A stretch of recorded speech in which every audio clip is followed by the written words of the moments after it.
Hello दोस्तों, मैं प्रदीप शुक्ला आपका स्टडी अड्डा में बहुत बहुत स्वागत करता हूं। उम्मीद करते हैं आप अच्छे होंगे, स्वस्थ होंगे और आपकी तैयारी, आपकी पढ़ाई बहुत ही बेहतरीन तरीके से चल रही होगी। तो आज मैं आपके लिए लेकर के हाजिर हूँ CUET का प्रैक्टिस टेस्ट सेकंड।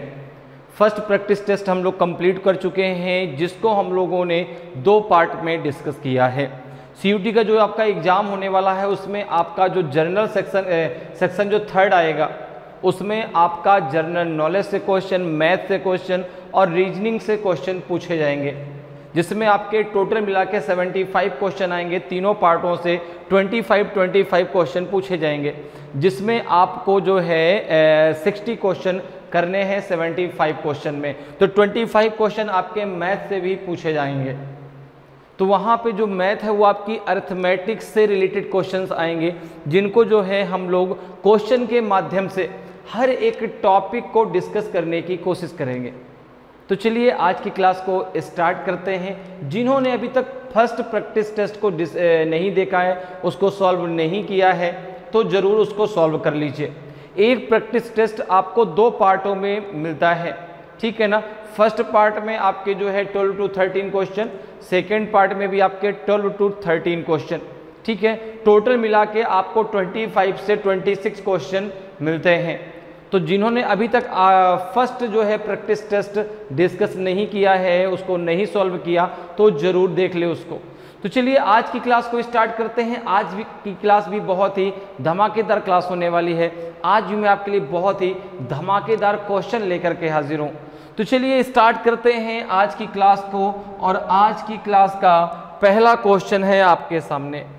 आज की क्लास का फर्स्ट क्वेश्चन है, जो आपका प्रैक्टिस टेस्ट सेकंड है, उसका ये फर्स्ट क्वेश्चन है। तो सबसे पहले हम क्वेश्चन को रीड करेंगे और फिर क्वेश्चन को सॉल्व करते हैं। तो देखिए क्वेश्चन है आपका कि the average age of 15 student of A class is 15 years. Out of these, the average age of 5 students is 14 years and that of the other 9 students is 16 years. The age of the 15th student is।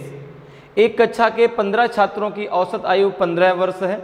इनमें से 5 छात्रों की औसत आयु 14 वर्ष है और अन्य 9 छात्रों की औसत आयु 16 वर्ष है। तो 15वें छात्र की आयु है। बताना है आपको जो 15th स्टूडेंट है उसकी एज कितनी है। 11 ईयर है, 15 ईयर है, 15:2/7 ईयर है कि आपका 14 ईयर है। तो ये क्वेश्चन आपका पूछा गया है एवरेज टॉपिक से। अच्छा, अगर हम बात एवरेज की करते हैं तो एवरेज का फार्मूला क्या होता है? तो आपने कहा एवरेज इक्वल्स टू होता है आपका सम ऑफ रिजल्ट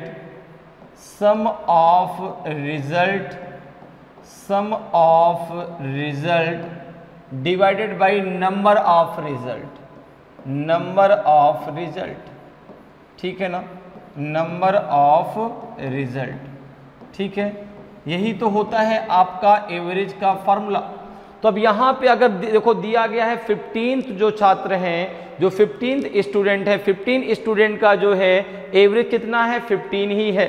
तो अगर मैं आपसे कहूँ कि इसकी टोटल एज कितनी होगी, तो आपने कहा कि टोटल एज हो जाएगी, टोटल अगर मैं एज की बात करूं तो देखो 15 × 15 होगा, क्योंकि नंबर ऑफ रिजल्ट कितने हैं, 15 है। एवरेज कितना दिया गया है, 15। तो सम ऑफ रिजल्ट कितना हो जाएगा, 15 × 15। और 15 × 15 कितना होता है बच्चा, ये होता है आपका 225। कितना होता है, 225 होता है, 225 होता है। क्लियर है? अब जरा देखें आगे, जरा इसी में और चर्चा करते हैं। देखो तो ये तो हो गया टोटल एज। अब कह रहा है कि 5 जो स्टूडेंट हैं उनका जो एवरेज एज है वो 14 है और 9 का आपका 16 है। तो अगर मैं कहूं कि फर्स्ट 5 स्टूडेंट्स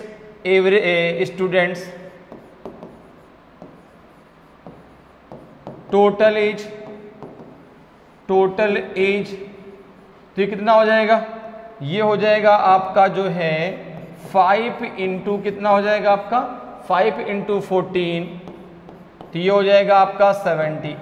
ठीक है ना। प्रथम 5 छात्रों का जो है कुल आयु कितनी हो गई आपकी 70, और जो है अन्य जो है जो 9 स्टूडेंट हैं, ठीक है ना, तो 9 स्टूडेंट का एवरेज कितना दिया गया है 16 दिया गया है। तो अगर मैं बात करूं कि टोटल एज ऑफ 9 स्टूडेंट, तो ये हो जाएगा आपका 9 इंटू कितना है आपका 16, कि ये कितना हो जाएगा आपका, तो ये हो जाएगा 144, कितना हो जाएगा 144। तो अगर मैं बात करूं कि 15th स्टूडेंट्स एज, अगर मैं बात करूं 15th स्टूडेंट्स एज कितना हो जाएगा आपका, टोटल कितना है 225, ठीक है ना, माइनस इन जो है 5 का कितना है 70, इन 9 का कितना है 144, इसको जोड़ दो, इससे माइनस कर दो, कितना हो जाएगा ये 225, माइनस कितना हो जाएगा आपका ये 4 और 7 4 11 112, कितना आ जाएगा आपका 5 - 4 तो 1 और 2 - 1 तो 1, 11 ईयर आपका आंसर आ जाएगा। जो 15वां स्टूडेंट है उसकी जो एज है वो आपकी 11 ईयर है, तो ऑप्शन ए आपका सही आंसर हो जाएगा। क्लियर है, समझ में मेरी बात आई। एवरेज इक्वल्स टू क्या होता है, sum of result of number of result. तो यहां पर देखो आपको एवरेज दिया गया था, सबसे पहले हमने टोटल एज निकाली, कितनी हो गई 225। फर्स्ट 5 स्टूडेंट्स टोटल एज कितनी है आपकी 70, and total age of 9 student कितनी दी गई है आपकी, तो 144। तो 15th स्टूडेंट की एज कितनी हो जाएगी, तो आपने कहा टोटल एज में से इन दोनों की एज को क्या कर दें, प्लस करके माइनस कर दें, तो 70 + 144 कितना हो जाएगा 214, और 225 से जब 214 आप माइनस करेंगे तो ये आ जाएगा आपका 11। तो जो 15वां छात्र है उसकी जो एज है वो आपकी है 11 ईयर, तो ऑप्शन ए आपका सही आंसर हो जाएगा। क्लियर है। नेक्स्ट क्वेश्चन पे आते हैं। देखिए नेक्स्ट क्वेश्चन, देखिए क्या है आपका, सेकंड नंबर क्वेश्चन है। क्वेश्चन को पहले रीड करते हैं और फिर क्वेश्चन को सॉल्व करेंगे। क्वेश्चन कह रहा है कि the angle of elevation of a tower from a distance of 100 metre from its foot is 30 degree, find the height of the tower. एक मीनार का उसके पाद से 100 मीटर की दूरी से उन्नयन कोण 30 डिग्री है, तो मीनार की ऊंचाई ज्ञात कीजिए। कितनी होगी 50/√3 मीटर, 50√3 मीटर, 100√3 मीटर कि 100/√3 मीटर कि 100√3 मीटर। तो देखिए अब ये क्वेश्चन पूछा गया हाइट एंड डिस्टेंस से, तो क्वेश्चन कह रहा है कि the angle of elevation of a tower. देखो अब देखो ये एक टावर हो गया, ये एक टावर है, ठीक है ना, ये एक टावर है, मीनार है, जो कुछ भी कह लीजिए, ठीक है। अब कह रहा है कि उसके जो ये मीनार है, ठीक है ना, तो the angle of elevation of a tower from distance of 100 metre, ठीक है ना, फ्रॉम इट्स फुट।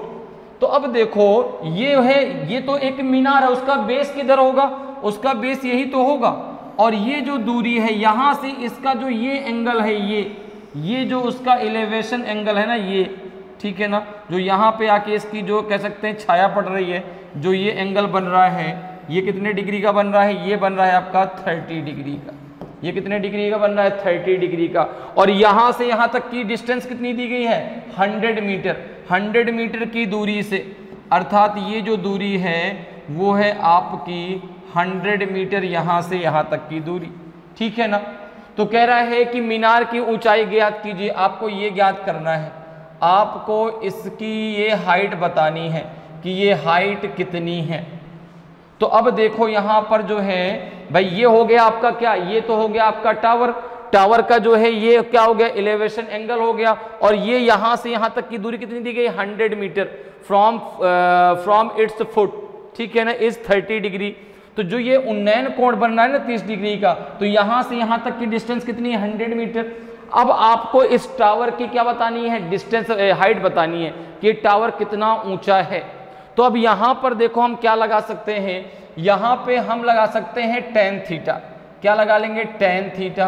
अच्छा tan थीटा बराबर क्या होता है, टेन थीटा बराबर क्या होता है, देखो अगर मैं इसको इस पॉइंट को ए मान लूँ, इस पॉइंट को बी मान लूँ और इस पॉइंट को सी मान लूँ, तो यहाँ पर देखो ये 90 डिग्री का एंगल बनेगा। 90 डिग्री के एंगल के सामने वाली जो भुजा होती है ये आपकी हाइपोटेनस होती है। हाइपोटेनस अर्थात ये कर्ण होती है। ये कौन सी, ये होती है आपकी परपेंडिकुलर, ये होती है परपेंडिकुलर, ठीक है ना, परपेंडिकुलर, ये होती है आपकी परपेंडिकुलर अर्थात जिसे हम लंब कह सकते हैं। ये जो होती है परपेंडिकुलर, परपेंडिकुलर अर्थात जिसे हम लंब कहते हैं। और ये है आपका बेस, और ये है आपका बेस अर्थात आधार। हिंदी में हम इसे कर्ण बोलेंगे, इसे लंब बोलेंगे, इसे आधार बोलेंगे। अब देखो टेन थीटा बराबर क्या होता है, तो आपने कहा टेन थीटा बराबर होता है आपका perpendicular upon base. Tan theta बराबर क्या होता है, टेन थीटा बराबर होता है आपका परपेंडिकुलर अपॉन बेस, अर्थात ये हो जाएगा ए बी अपॉन हो जाएगा B C, A B upon हो जाएगा बी सी। अब टेन थीटा, थीटा कितना दिया गया है, तो आपने कहा कि जो एंगल बना हुआ है आपका 30 डिग्री का, तो थीटा की वैल्यू कितनी दी गई, 30 डिग्री। तो यहाँ पे हो जाएगा ये जो है, यहाँ पे हो जाएगा देखो टेन थीटा, अब ये हो जाएगा टेन 30 डिग्री, और ये हो जाएगा आपका ए बी कितना है, तो h, ये हाइट हो गई, और बी सी कितना है, तो आपने कहा 100 मीटर, आपने कहा 100 मीटर। अब टेन 30 का मान आपको मालूम होना चाहिए, तो टेन 30 का मान कितना होता है, 1/√3। टेन 30 का मान कितना होता है, तो आपने कहा होता है 1/√3 इक्वल्स टू है आपका h/100। कितना है, h/100। तो h बराबर कितना हो जाएगा, तो आपने कहा h इक्वल्स टू हो जाएगा आपका 100/√3। h बराबर क्या हो जाएगा आपका 100/√3। इसको हमने यहाँ पे ऐसा सॉल्व कर लिया, ध्यान रखना। h बराबर कितना हो जाएगा आपका 100/√3। भाई h बराबर हमें निकालना है, इसकी हाइट ही तो निकालना है, तो 100 ऊपर चला कितना आ जाएगा, 100/√3 आ जाएगा। तो ऑप्शन सी आपका सही आंसर हो जाएगा। क्लियर है, आंसर सी आपका सही आंसर होगा। अगले क्वेश्चन पर आते हैं। अगले क्वेश्चन का आंसर आपको बताना है, अगले क्वेश्चन का आंसर आपको बताना है। क्वेश्चन सबसे पहले रीड करिए और फिर क्वेश्चन का आंसर दीजिए। क्वेश्चन है कि 2 trains start from stations A and B and travel towards each other at a speed of 50 km/h and 60 km/h respectively. At the time of their meeting, the second train has travelled 120 km more than the first. The distance between A and B is. दो ट्रेनें A और B से शुरू होती हैं और क्रमशः 50 kilometre प्रति घंटा और 60 किलोमीटर प्रति घंटे की गति से एक दूसरे की ओर यात्रा करती हैं। उनके मिलने के समय दूसरी ट्रेन ने पहली ट्रेन से 120 किलोमीटर अधिक यात्रा की। ए और बी के बीच की दूरी है, कितनी दूरी है आपको बताना है, 990 किलोमीटर है कि 1200 किलोमीटर है कि 1320 किलोमीटर है कि 1440 किलोमीटर है। तो आपने कहा कि दो रेलवे स्टेशन हैं, एक ए और एक बी। देखो ये दो रेलवे स्टेशन हैं, ठीक है, और यहाँ पे सपोज करो ए है, यहाँ पे ए है और यहाँ पे एक रेलवे स्टेशन है बी। अच्छा, ए से एक ट्रेन चलती है बी की तरफ, ए से एक ट्रेन चलती है बी की तरफ और एक ट्रेन चलती है बी से ए की तरफ, ठीक है ना। इसकी जो स्पीड दी गई है वो है 50 km/h और जो इसकी स्पीड है वो है 60 km/h, ठीक है ना। अब देखो एक चीज जरा समझो, डिस्टेंस बराबर क्या होता है, तो स्पीड इनटू टाइम। स्पीड बराबर क्या होता है, डिस्टेंस अपॉन टाइम, ठीक है ना। अगर मैं बात करूं तो S इक्वल्स टू क्या होता है, ये होता है आपका D/T। तो S मतलब स्पीड, D मतलब डिस्टेंस, T मतलब टाइम। तो अगर मैं कहूं कि डिस्टेंस बराबर क्या हो जाएगा, तो आप कहेंगे स्पीड इनटू टाइम, ठीक है ना। अब देखो मैंने मान लिया कि ये टाइम तो हमें पता नहीं भाई कितने टाइम पर वो मिली हैं, लेकिन ये दिया गया है कि जब वो दोनों मिली ट्रेनें तो जो दूसरी ट्रेन थी वो पहली वाली ट्रेन से 120 किलोमीटर ज़्यादा चल चुकी थी। तो आपने यहां पर मान लिया कि let they meet after T minute, they meet after T hour कर दो, आफ्टर टी आर, वह जो है टी घंटे के बाद मिले, ठीक है ना। यहाँ पे स्मॉल टी मान लेते हैं, कोई दिक्कत नहीं, स्मॉल टी कैपिटल कुछ भी मान लो, टी आर, ठीक है, मान लिया हमने। अब देखो डिस्टेंस बराबर क्या होता है, स्पीड इनटू टाइम। अच्छा कितने डिस्टेंस का डिफरेंस है, तो 120 किलोमीटर का डिफरेंस हो रहा है, क्योंकि जो दूसरी ट्रेन है जिसकी स्पीड ज़्यादा है उसने पहली ट्रेन से 120 किलोमीटर की ज़्यादा डिस्टेंस तय की। तो अगर मैं आपसे बात करूं तो अकॉर्डिंग टू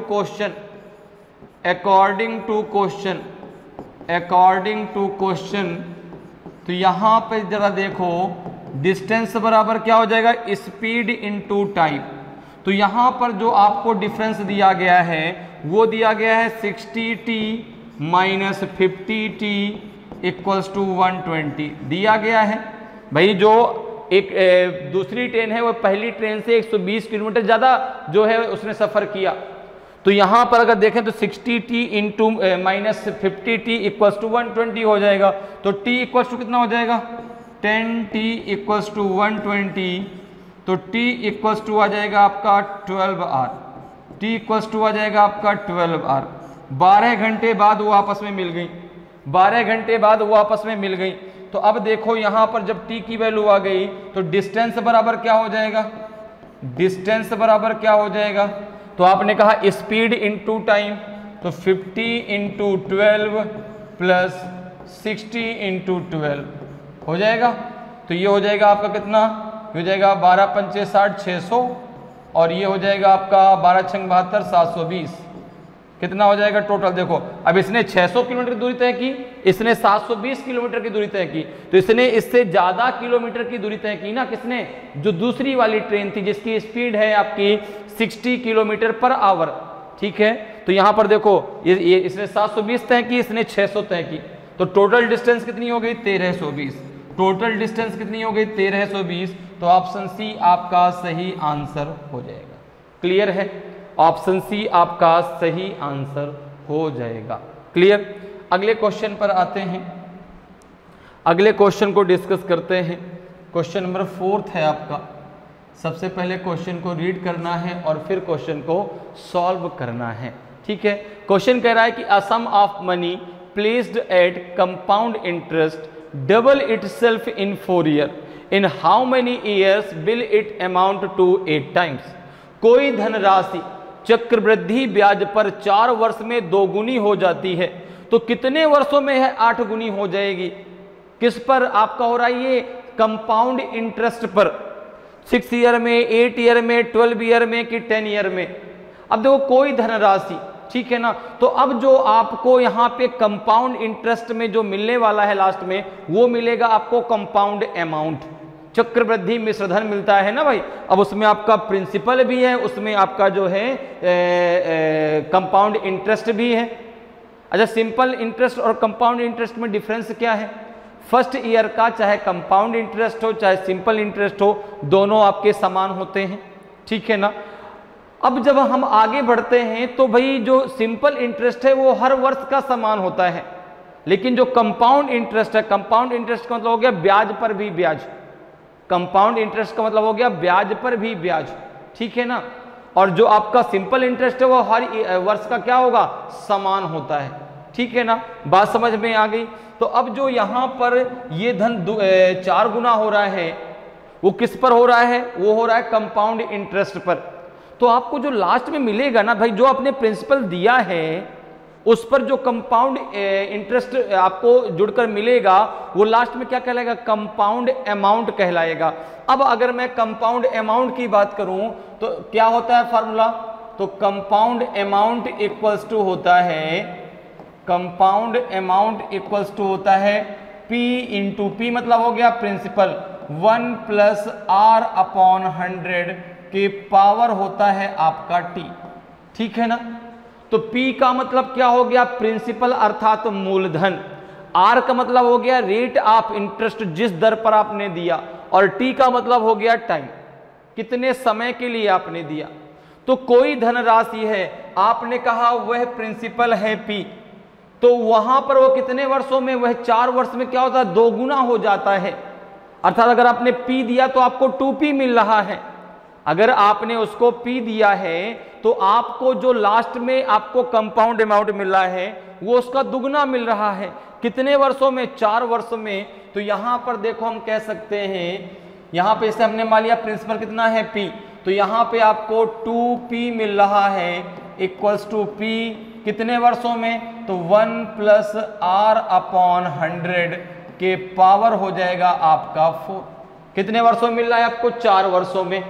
तो यहां पर अगर हम देखें तो यहां पर देखो आपका इस P से ये P कैंसिल हो जाएगा, तो हम कह सकते हैं ये हो जाएगा 2 equals to 1 plus R upon 100 के पावर आपका हो जाएगा 4। यहां तक बात क्लियर है, यहां तक किसी को कोई प्रॉब्लम नहीं होनी चाहिए, सिंपल सी बात है। अब कह रहा है कि कितने वर्षों में यह 8 गुना हो जाएगा, कितने वर्षों में यह 8 गुना हो जाएगा। तो आपने कहा देखो भैया अब इसको करना है 8 गुना, तो 2 गुना तो हो गया, अब कह रहा है कि ये 8 गुना कितने वर्षों में हो जाएगा। तो अब दिया गया है कि 8P equals to P into 1 plus R upon 100 के पावर है T। अब आपको टाइम बताना है, तो अब देखो यहां से इसको अगर हम सॉल्व करते हैं तो इस P से ये P कैंसिल हो जाएगा। अच्छा 8 को हम क्या लिख सकते हैं, तो आपने कहा 2 के पावर 3 लिख सकते हैं, इक्वल्स टू हो जाएगा आपका 1 प्लस R अपॉन 100 के पावर हो जाएगा आपका T। अब देखो 2 की वैल्यू दी गई है, 2 की वैल्यू आपको दी गई कितनी है, 1 प्लस R अपॉन 100 के पावर 4। तो यहाँ पे 2 के पावर क्यूब है, तो कितना हो जाएगा आपका, ये हो जाएगा आपका जो है 1 प्लस R अपॉन 100 के पावर 4 के पावर कितना हो जाएगा आपका, के पावर हो जाएगा 3 इक्वल्स टू हो जाएगा आपका कितना, 1 प्लस R अपॉन 100 के पावर T। ठीक है ना। इसको फिर क्या लिख सकते हैं आप, 1 प्लस R अपॉन 100 के पावर हो जाएगा आपका 12 equals to 1 plus R upon 100 के पावर हो जाएगा आपका ये T। अब देखो इन दोनों के बेस बराबर हैं, जब बेस बराबर है तो ये दोनों कैंसिल हो जाएंगे, तो T बराबर कितना आ जाएगा आपका 12 ईयर। T बराबर कितना आ जाएगा आपका 12 ईयर। तो 12 वर्षों में यह 8 गुनी हो जाएगी। ठीक है ना। 4 वर्षों में यह 2 गुनी, तो 12 वर्षों में कितना क्या हो जाएगी, ये 8 गुनी हो जाएगी। तो ऑप्शन सी आपका सही आंसर हो जाएगा, ऑप्शन सी आपका सही आंसर हो जाएगा। क्लियर है, समझ में बात आ रही है। तो भाई कंपाउंड अमाउंट का फॉर्मूला क्या होता है, P into 1 plus R upon 100 के पावर T। ठीक है ना। जिसमें P क्या है आपका, प्रिंसिपल है, R क्या है, रेट ऑफ इंटरेस्ट है, और T क्या है आपका, टाइम है। तो पहले आपको दिया गया था कि 4 वर्ष में दुगना हो जाएगा, तो यहां से हमें मिल गया 2 इक्वल्स टू इतना। अब यहां पर दिया कितने वर्षों में 8 गुना हो जाएगा, तो 8 को हम क्या लिख सकते हैं, 2 के पावर 3। अब 2 की वैल्यू हमको पता है कि कितनी है आपकी, 1 प्लस R अपॉन 100 के पावर 4। तो इसके ऊपर हमने क्या लगा दिया, क्यूब। तो ये कितना हो गया आपका 4 3 जा 12। भाई अगर आपको ये चीज पता है, ये तो मालूम है ना आपको कि अगर कभी ऐसा दिया गया है देखो कि a के पावर m के पावर n, तो इसको आप लिख सकते हैं a के पावर m इंटू n लिख सकते हैं। तो यही तो दिया गया, a के पावर m के पावर n दिया गया है, तो m इंटू n हो जाएगा। ठीक है ना। और अगर आपको ये भी पता है कि अगर a के पावर आपका जो है यहाँ पे मान लो b दिया है और यहाँ पे a के पावर c दिया है, अगर बेस बराबर है तो ये क्या हो जाएगा, b इक्वल्स टू कितना हो जाएगा, c के। अगर बेस बराबर है तो पावर आपस में बराबर हो जाती हैं। ठीक है ना। और अगर इस प्रकार से दिया गया है तो ये भी आपस में आप इस प्रकार से मल्टीप्लाई हो जाता है। क्लियर है।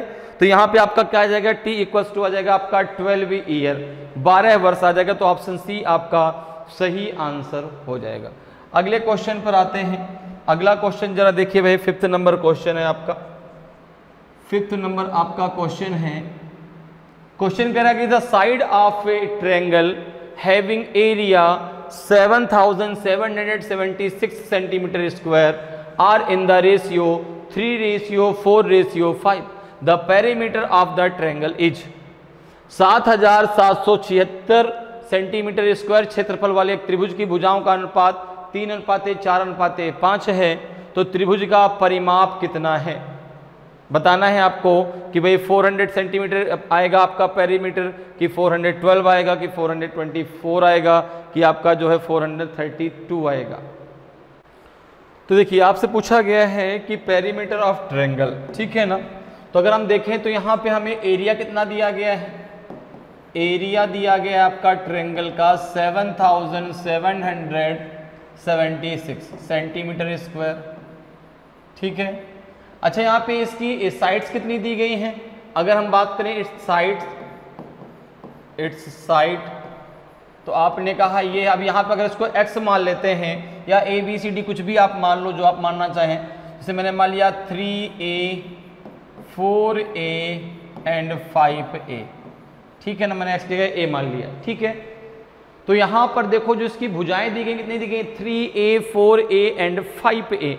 अब एरिया ऑफ ट्रायंगल क्या होता है आपका, ये होता है जो है एरिया ऑफ ट्रायंगल क्या होता है, एरिया ऑफ ट्रायंगल ये होता है आपका रूट के अंदर s into s minus a into s minus b into s minus c, ठीक है।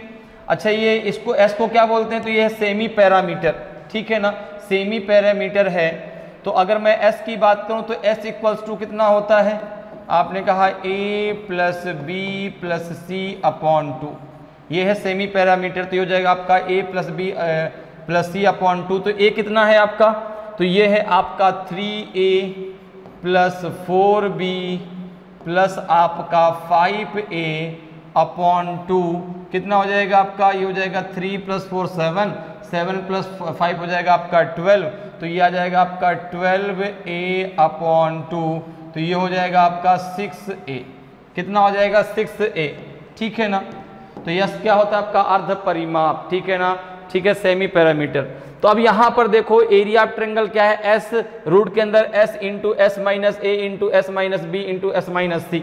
अब यहाँ पर s की वैल्यू आप रख दो। अच्छा एरिया ऑफ ट्रायंगल कितना दिया गया है, तो आपने कहा ये दिया गया है 7776 इक्वल्स टू हो जाएगा आपका रूट के अंदर कितना हो जाएगा आपका जो है s कितना है आपका 6a, ठीक है ना, ये कितना हो जाएगा, ये हो जाएगा आपका 6a माइनस 3a इंटू हो जाएगा आपका जो है 6a माइनस 4a, और ये हो जाएगा आपका 6a माइनस 5a। क्लियर है। अब जरा इसको सॉल्व करें, कितना आ जाएगा, ये हो जाएगा आपका रूट के अंदर हो जाएगा आपका 6a इंटू हो जाएगा आपका जो है 3a इंटू हो जाएगा 2a इंटू हो जाएगा a। तो अगर हम इसको सॉल्व करते हैं कितना आ जाएगा आपका, ये 7776 इक्वल्स टू आ जाएगा आपका ये 6a स्क्वायर, कितना आ जाएगा 6a स्क्वायर आ जाएगा भाई, 4 टाइम a है ना, तो ये हो जाएगा a के पावर 4, तो a square into a square, तो a के a स्क्वायर खत्म हो जाएगा रूट के बाहर लाने में, तो ये a स्क्वायर एक बचेगा, 6 इंटू ये भी 6 हो जाएगा, तो 36 हो जाएगा, तो 6 ये आ जाएगा। तो अगर मैं बात करूं कि a स्क्वायर इक्वल्स टू कितना होगा, तो 6 का इसमें भाग दे दीजिए, 6 1 जा 6, कितना बचेगा आपका 1, 17 हो जाएगा, 6 2 जा 12 और 6 3 जा 18, तो 6 2 जा 12 हो जाएगा, कितना बचेगा 5 57 हो जाएगा, 6 9 जा हो जाएगा 54 और 6 6 जा हो जाएगा 36। 6 का हमने इसमें क्या कर दिया, इससे डिवाइड कर दिया। तो यहाँ पे अगर हम a की वैल्यू निकालेंगे तो a इक्वल्स टू हो जाएगा आपका रूट के अंदर 1296।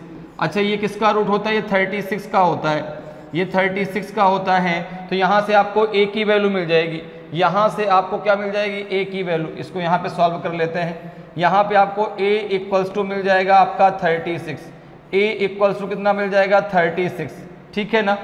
अब अगर हम चाहें तो देखो पेरीमीटर क्या हो जाएगा, पेरीमीटर तीनों भुजाओं का योग ही तो होता है, तीनों भुजाओं का आपका क्या हो जाएगा, योग हो जाएगा।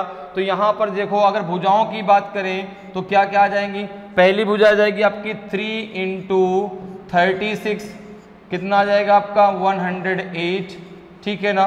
दूसरी भुजा क्या आ जाएगी 4 इंटू 36, कितना हो जाएगा आपका ये 4 6 जा 24, 4 6 जा 24 और 4 3 जा 12 और 2 कितना हो जाएगा आपका 14 144। और तीसरी भुजा हो जाएगी 5 इंटू 36, ये कितना हो जाएगा आपका 5 180 हो जाएगा ना भाई, 5 6 जा 30, 5 3 जा 15 प्लस 3 18। तो तीनों को जरा ऐड कर दो, जो आ जाएगा वही आंसर हो जाएगा। तो पेरीमीटर ऑफ ट्रायंगल कितना हो जाएगा 108 प्लस 144 प्लस 180, कितना हो जाएगा ये जरा ऐड करो इसको। तो आपने कहा हो जाएगा 2, ठीक है ना 2, और ये हो जाएगा फिर कितना हो जाएगा आपका, ये हो जाएगा आपका 8 प्लस 4 12 और 12 और 1 हो जाएगा 13, 1 फिर से होल्ड हो जाएगा 3 प्लस 1 4। तो 432 सेंटीमीटर आपका क्या आ जाएगा, पेरीमीटर ऑफ ट्रायंगल आ जाएगा। तो ऑप्शन डी आपका सही आंसर हो जाएगा। भाई पेरीमीटर ऑफ ट्रायंगल क्या होता है, तीनों भुजाओं का योग होता है, ठीक है ना। ए की वैल्यू आप कितनी मिल गई 36, आप इसको यहां से भी डायरेक्ट सॉल्व कर सकते हैं भाई, ये तो सेम ही पैरामीटर है ना। तो पैरामीटर क्या हो जाएगा 2 इंटू 6 ए की वैल्यू आपको पता चल गई 36 है, तो 36 इंटू 6 और उसका डबल कर दीजिए तो भी वहां से आंसर आ जाएगा। या फिर तीनों भुजाएं अलग अलग आप निकाल करके सबको आपस में जोड़ दिए तो भी आपका आंसर आ जाएगा, क्योंकि तीनों भुजाओं का योग ही तो आपका होता है पेरीमीटर ऑफ ट्रायंगल। क्लियर है, तो आंसर हो जाएगा 432 सेंटीमीटर। अगले क्वेश्चन पर आते हैं। अगला क्वेश्चन देखिए 6 नंबर क्वेश्चन है आपका, आपको इसकी वैल्यू बताना है। द वैल्यू ऑफ रूट के अंदर 5 plus root 11 plus root 9 plus root 29 plus root के अंदर जो है आपका 49, इसकी वैल्यू क्या होगी, 3 होगी 9 होगी 7 होगी कि 5 होगी। तो बहुत सिंपल सा है, यहाँ पर देखो इसको कैसे सॉल्व करना है। इसको सॉल्व किस प्रकार से करना है, तो रूट के अंदर दिया है 5 प्लस इसके अंदर है आपका 11 प्लस इसके अंदर है आपका 19 प्लस अब यहाँ पर आपका दिया गया है कितना, ये दिया गया है रूट के अंदर। अब देखो यहाँ पे 19 29। अब अगर बात आप करें तो जो 49 है वो किसका रूट होता है 7 का। 49 जो है अगर मैं रूट 49 की बात करूं तो ये किसका रूट हो जाएगा 7 का। तो यहाँ पे मैं डायरेक्ट लिख सकता हूँ 7। अब देखो इन दोनों को जरा ऐड कर लो, कितना हो जाएगा, तो ये हो जाएगा आपका रूट के अंदर 5 प्लस रूट के अंदर 11 प्लस रूट के अंदर 19। अब देखो 29 प्लस 7 कितना हो जाएगा, तो आपने कहा ये हो जाएगा आपका रूट के अंदर 36 और रूट के अंदर 36 का मतलब हो गया 6। तो यहाँ पे मैं 6 लिख सकता हूँ भाई। 29 प्लस 7 कितना हो जाएगा, रूट के अंदर 36 और 36 किसका रूट होता है 6 का, तो यहाँ पे प्लस का 6 हो जाएगा। अब जरा देखो इसको जरा आगे सॉल्व करिए, कितना आ जाएगा ये, तो आपने क्या हो जाएगा रूट के अंदर 5 प्लस रूट के अंदर 11 प्लस। अब अगर आप इसको सॉल्व करें तो ये हो जाएगा 25, ये हो जाएगा रूट के अंदर 25, चूंकि रूट 19 प्लस 6 कितना हो जाएगा 25 हो जाएगा और 25 होता है आपका 5 का रूट। तो यहाँ पे हो जाएगा आपका 5। इसको आप आगे क्या लिख सकते हैं, ये हो जाएगा आगे आपका रूट के अंदर 5 प्लस ये हो जाएगा आपका कितना 4 हो जाएगा, कितना हो जाएगा 4, ठीक है ना। क्योंकि देखो ये कितना हो जाएगा आपका, ये रूट के अंदर हो जाएगा आपका कितना 16 और 16 किसका होता है 4 का। तो ये जाएगा रूट के अंदर 5 प्लस 4। और जब इसको आप सॉल्व करेंगे यहाँ पे इसको सॉल्व कर लेते हैं, तो जब आप जो है रूट के अंदर 5 प्लस रूट के अंदर 4 को सॉल्व करेंगे हो जाएगा रूट का 9 और रूट का 9 किसका होता है आपका 3 का, ठीक है ना, किसका होता है 3 का।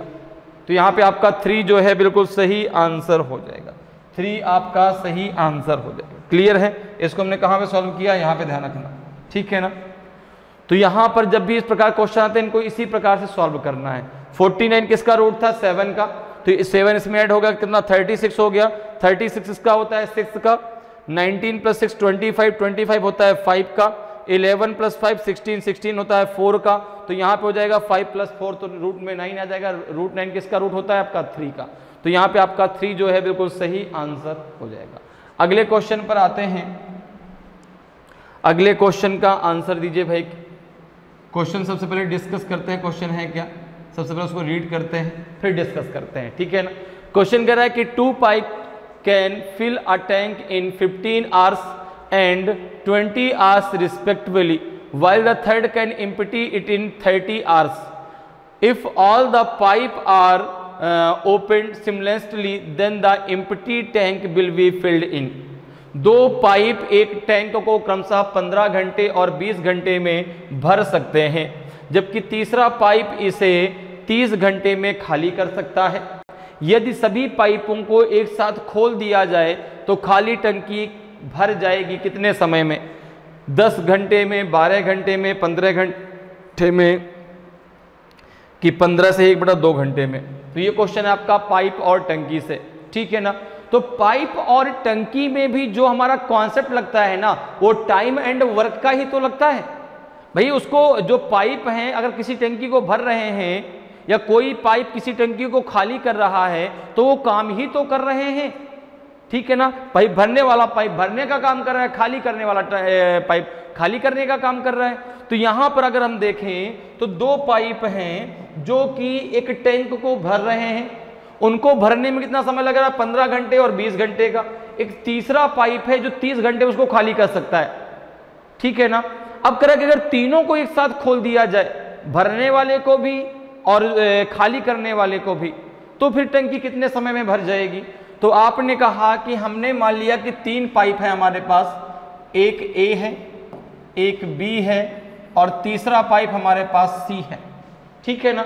ए और बी भरने का काम करते हैं तो प्लस मतलब हो गया भरना, और सी इसको जो है खाली करने का काम करता है, तो सी के ऊपर हमने लगा दिया माइनस। भाई ये दोनों पॉजिटिव काम कर रहे हैं, ये निगेटिव मतलब ये खाली करने का काम कर रहा है। अब देखो अगर मैं बात करूं तो ये अकेले कितने घंटे में भर सकता है? 15 घंटे में। ये कितने घंटे में भर सकता है? 20 घंटे में। और ये कितने घंटे में खाली कर सकता है? 30 घंटे में। तो जो काम आप करते हैं उसमें जो समय लगता है वो आपकी इफिशियंसी के अकॉर्डिंग लगता है, ठीक है ना, इफिशियंसी के अकॉर्डिंग लगता है। तो अगर मैं बात करूं कि टोटल वर्क है कितना, टंकी जो है, जो टंकी है वो कितने लीटर की जो इनको भरना है, तो आपने कहा कि भाई इन सब का जरा एलसीएम ले लो, तो 15, 20 और 30 का एलसीएम कितना हो जाएगा आपका जो है, ये हो जाएगा 60। तो टोटल वर्क की अगर मैं बात करूं, टोटल वर्क की अगर मैं बात करूं तो जो टोटल वर्क इन्हें करना है वो है 60, अर्थात 60 लीटर की एक टंकी जो इन्हें भरनी है। अब अगर मैं इफिशियंसी की बात करूं, अगर मैं इनके इफिशियंसी की बात करूं, ठीक है ना, ये तो भाई इनको टाइम लग रहा है, तो टाइम दिया गया है, ये क्या दिया गया है? टाइम, ठीक है। अब भाई जिसकी इफिशियंसी कम होगी उसको टाइम ज़्यादा लगेगा और जिसकी इफिशियंसी ज़्यादा उसको टाइम कम लगेगा। तो अब देखो अगर मैं यहाँ पे ए के इफिशियंसी की बात करूँ तो इसकी इफिशियंसी 4 है, बी की इफिशियंसी 3 है और सी की इफिशियंसी 2 है, ठीक है ना। ये एक बार में 4 लीटर भर सकता है, यह 3 लीटर भर सकता है, और सी जो है जो खाली करने वाला टैंक है वह उसको जो है एक बार में 2 लीटर पानी खाली कर सकता है। अब यहाँ पर देखो अगर हम बात करें तो तीनों की मिलके टोटल इफिशियंसी कितनी आ जाएगी? टोटल इफिशियंसी कितनी हो जाएगी? टोटल इफिशियंसी कितनी हो जाएगी? तो आपने कहा टोटल इफिशियंसी जो है भाई ये इसकी 4 भरने, ये 4 भर रहा है, ये भी 3 भर रहा है, लेकिन ये 2 खाली कर रहा है। भाई ये दोनों तो भर रहे हैं लेकिन ये क्या कर रहा है? खाली कर रहा है। तो तीनों की मिला के टोटल इफिशियंसी कितनी आ जाएगी? तो ये हो जाएगी आपकी 5, ये हो जाएगी 5, क्योंकि 4, 3, 7, 7 लीटर में 2 लीटर बाहर जा रहा है ना, तो जो है 5 लीटर ही तो टंकी में जा रहा है। तो अगर तीनों एक साथ खोल दिए जाए, अर्थात अब तीनों नल एक साथ खोल दिए गए, ए प्लस बी प्लस सी, ये दोनों भरने का काम करते हैं, ये खाली करने का।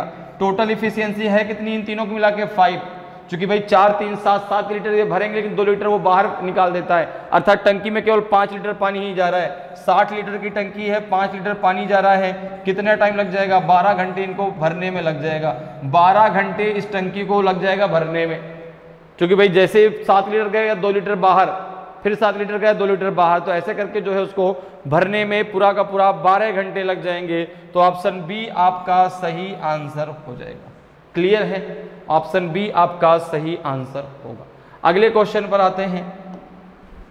अगला क्वेश्चन देखिए आपका जो है क्वेश्चन नंबर 8 है, बहुत बढ़िया क्वेश्चन है। सबसे पहले क्वेश्चन को रीड कर लीजिए, फिर क्वेश्चन को सॉल्व करते हैं। क्वेश्चन कह रहा है कि if a plus B equals to 90 degree then root के अंदर tan a into tan b plus tan a into cot b upon sin a into sec b minus sin square b upon cos square b equals to what? क्या होगा? tan a होगा कि sin a होगा कि cot a होगा कि cosec a होगा? तो देखिए यहां पर आपका दिया गया है कि a plus B equals to 90 degree. क्या दिया गया है आपका? a plus B equals to 90 degree. इसको हम कह सकते हैं आपका a इक्वल्स टू क्या हो जाएगा आपका 90 डिग्री माइनस बी। लिख सकते हैं, बिल्कुल लिख सकते हैं, ठीक है ना। अब देखो आपको यहाँ पर कुछ चीज़ें पता हैं पहले से, नहीं पता है तो पता कर लीजिए। देखिए आपको मालूम है कि अगर मैं लिखूँ कॉट 90 माइनस थीटा तो ये कितना हो जाएगा आपका tan थीटा।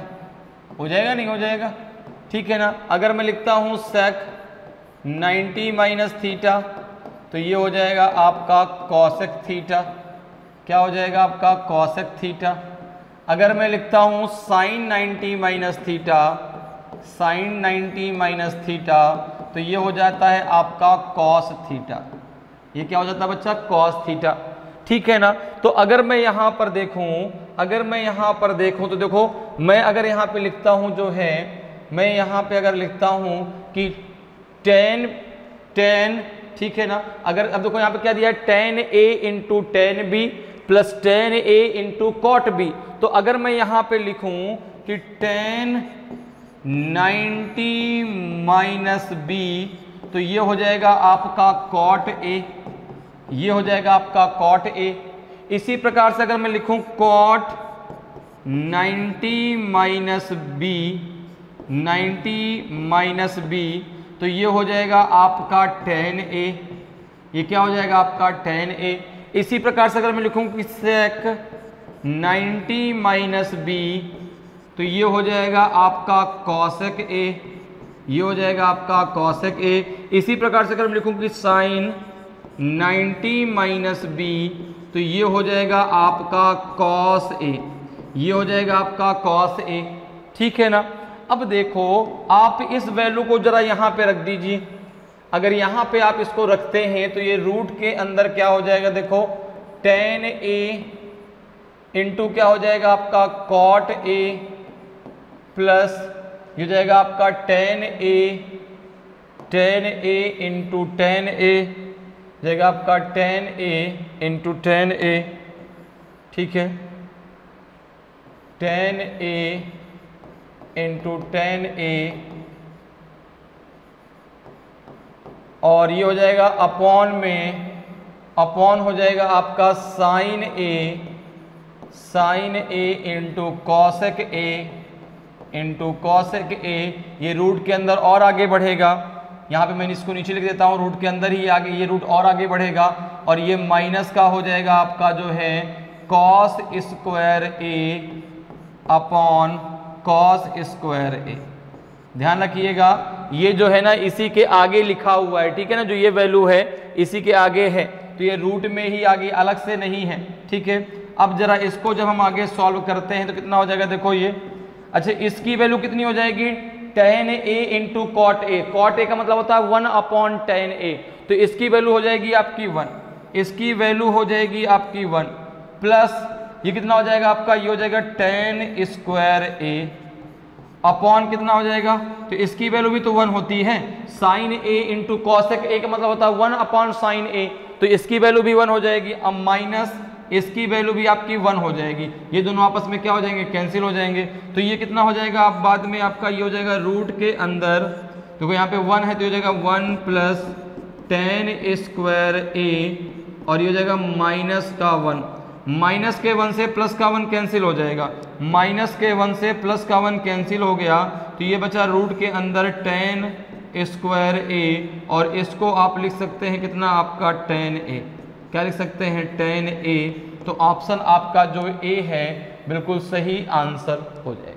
क्लियर है, समझ में मेरी बात आई भाई। यहाँ पे tan 90 माइनस बी कितना हो जाएगा आपका cot a, cot 90 minus B कितना हो जाएगा आपका tan a, sec 90 minus B कितना हो जाएगा आपका cosec a, sin 90 minus B कितना हो जाएगा, यहाँ पे माइनस है, sin 90 माइनस बी कितना हो जाएगा आपका जो है cos a, और यहाँ पे इसकी वैल्यू को पुट कर दो, ये इसी के साथ में है जो आगे वैल्यू दी गई, ध्यान रखना इस बात को।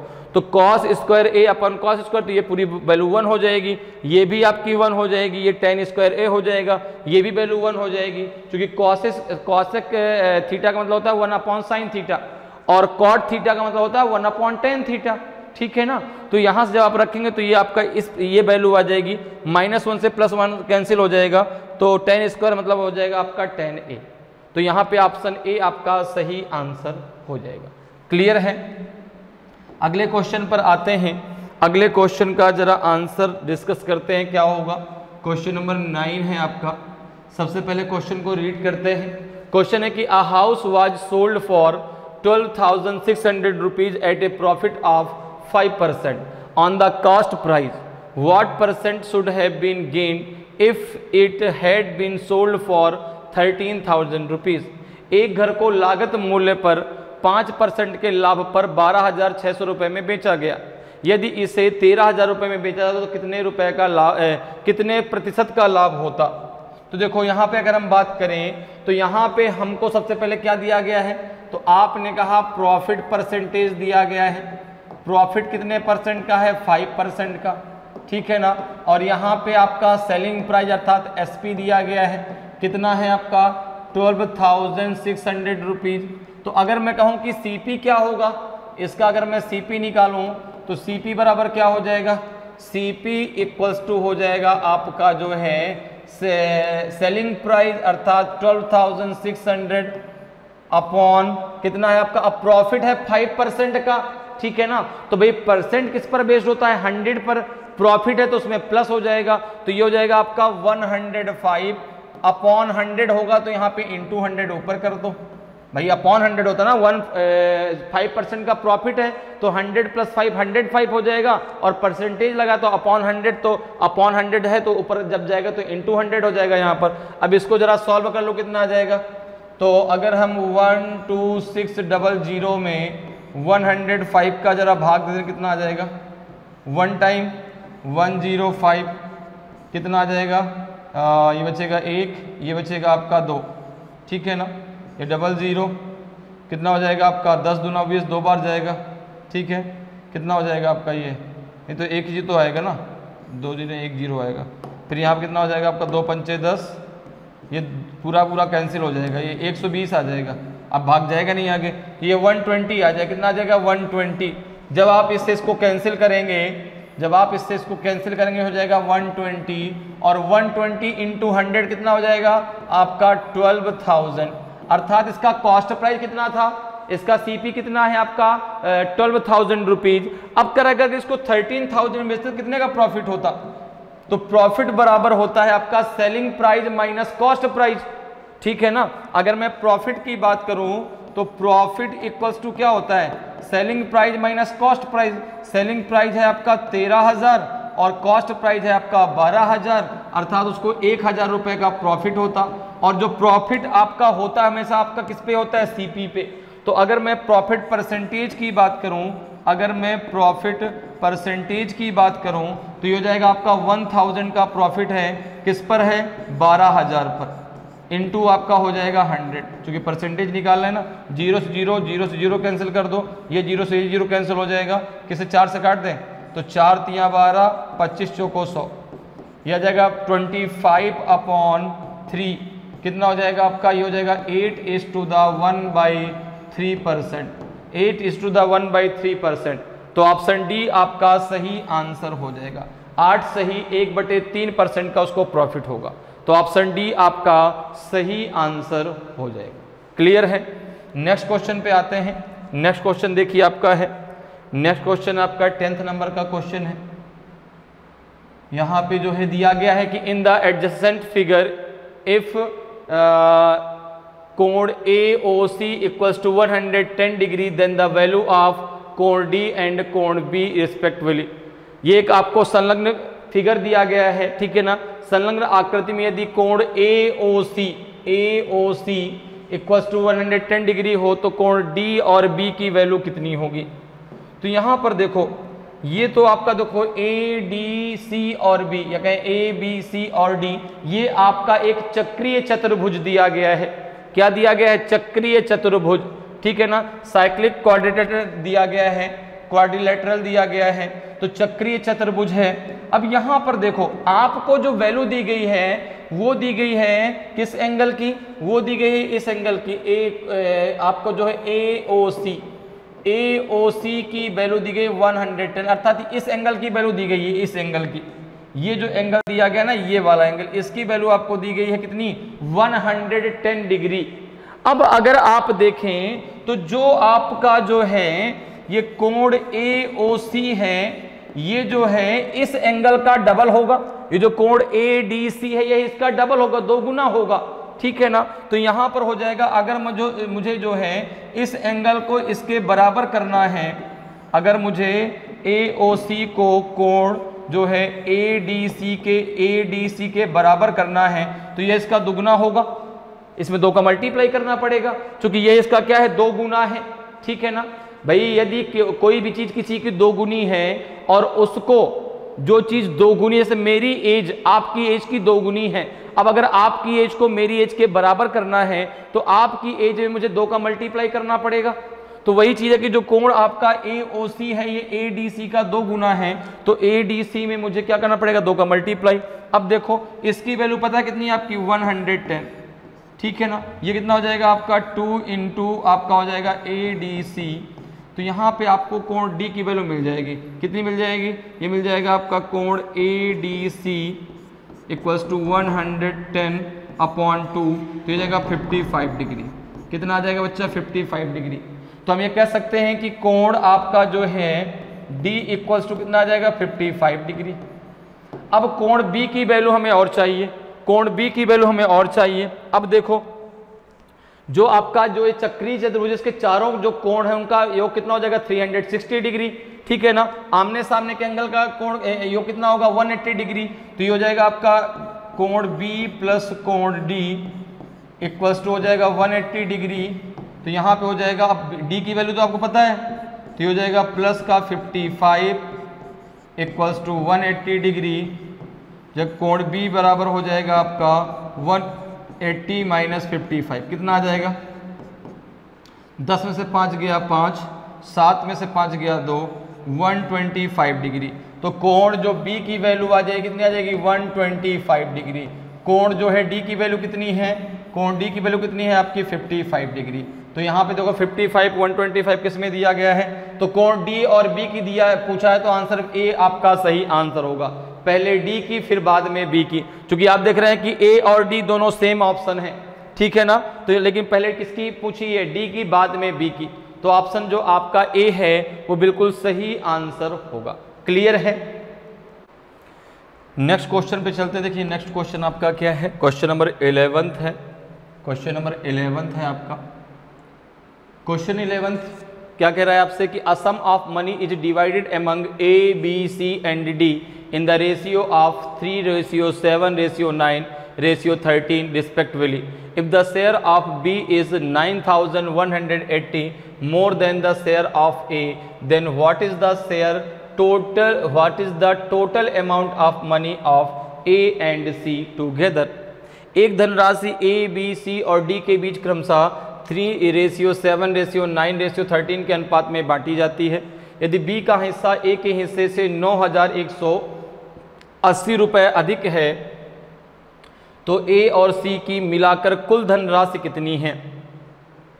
यहाँ पे कौन सा ऑप्शन आपका सही होगा आपको बताना है। तो देखो यहाँ पे जो है 4 मित्र हैं, चारों के बीच जो आपकी धनराशि बांटी गई वो किस रेशियो में बांटी गई? A ratio, B ratio, C ratio, D कितना दिया गया है?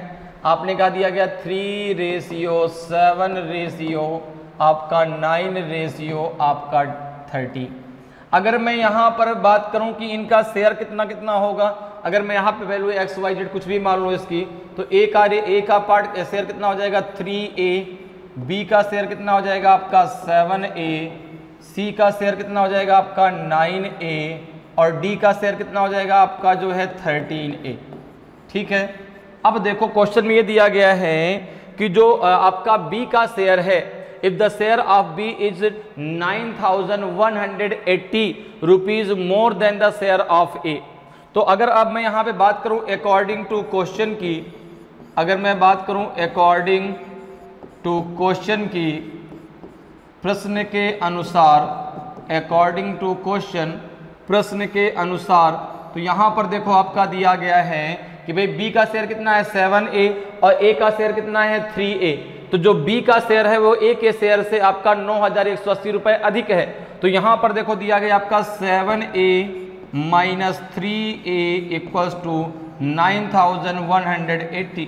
तो यहाँ पे अगर मैं a की वैल्यू देखो कितना हो जाएगा 4a इक्वल्स टू 9180, तो a इक्वल्स टू कितना हो जाएगा आपका 9180 अपॉन 4।